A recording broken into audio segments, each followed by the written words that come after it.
Hello and welcome to another Wolfgang update video. There hasn't been a update video for a couple of weeks just because a lot of the work that's been done has been more background behind the scenes stuff that doesn't really offer anything tangible to show off, but also been busy with holidays and then also busy with some more clerical stuff related to the game. With that being said, Wolfgang is now available in early access. You can purchase the game in early access on both Steam and itch.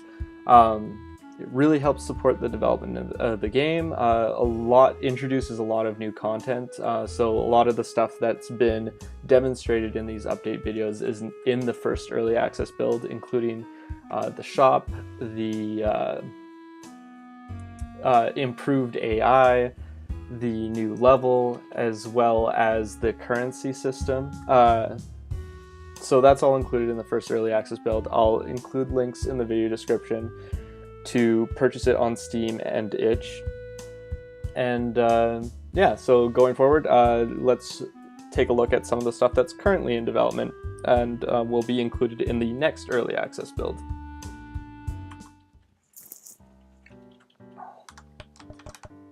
So the first thing that you'll probably notice is that there is a new character. This is actually the first boss character for Wolfgang.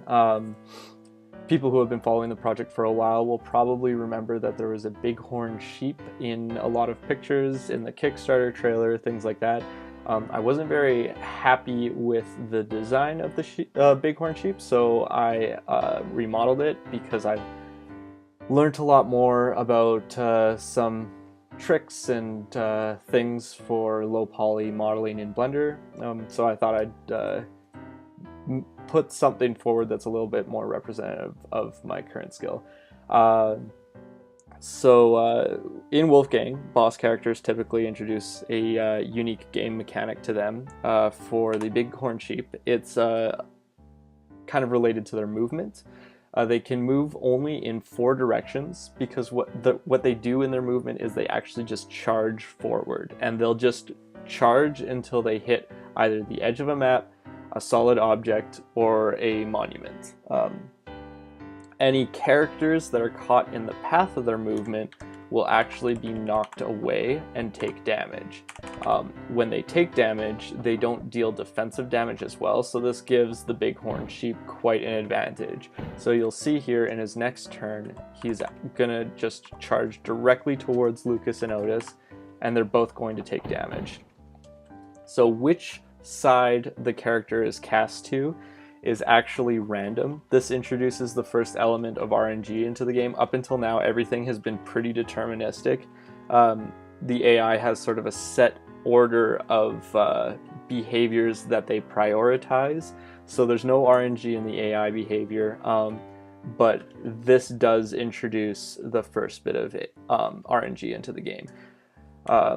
So it just does some basically does like a little pathfinding call, determines whether or not there is a free space for them to be pushed to, and if there is, it'll push into them. So because of that, you can actually affect the RNG by positioning yourself in a way so that you've got an obstacle blocking you on one side. So that introduces some complications. So as you can see here, there's actually 2 boulders. One behavioral thing that changes when you are between 2 obstacles is that the character will actually move backwards. So that's another thing that you can do to sort of affect positioning. So they get cast to the side again. This actually worked out to their advantage. Oh yeah, this actually worked out to their advantage now because the bighorn sheep can't just push right through Otis because Lucas is knocked out to Otis's side and the edge of the map is on the other side. So it's actually you're going to get one more turn where Otis gets pushed back. Now he's knocked out, and now that the bighorn sheep can push through Lucas. So it's just little things like positioning yourself in a way that can like slow the bighorn sheep down. So I'm just going to retry the level here to show you one more little thing.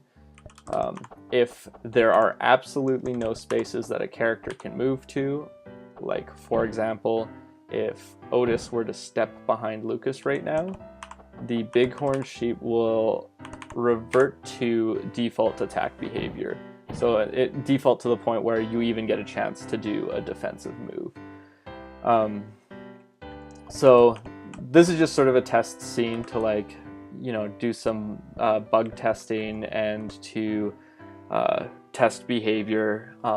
So the boss level won't actually look like this, but to give you an idea of the sort of challenges this boss will impose, it's about positioning yourself in a way where you can actually attack him without leaving yourself in such a vulnerable position that everyone that could attack him is knocked out. You don't want to just completely steer clear of him, because if you just leave him to his own devices, since he has no movement limit, he can just go straight for the monument and take it out no problem. So it'll give you an idea of like what that looks like if you just avoid him completely. Just take out the one monument, of course. And for the sake of demonstration, I'll just wait here out of his range. And you can see that he just runs directly for the monument. Other things that I've been up to this week have been some music composing. So I've been composing another music track for the game. And I will probably have at least a more of a draft to be able to show off next week, as well as going to be working on the actual level design and some cutscene stuff. But that's it for this week. Thanks for watching. If you want to, you can wishlist the game on Steam, or like I said, it's available on early access, so you could purchase it right now. Early access gives you the chance to purchase the game at a cheaper price than what it will be available at launch. It's probably going to be in early access for at least another year, just because I want to flesh out the single player campaign as much as possible. Yeah, there's more details about that on the actual early access page. If you have any questions, feel free to leave a message or shoot an email. But yeah, thanks for watching. See you next week.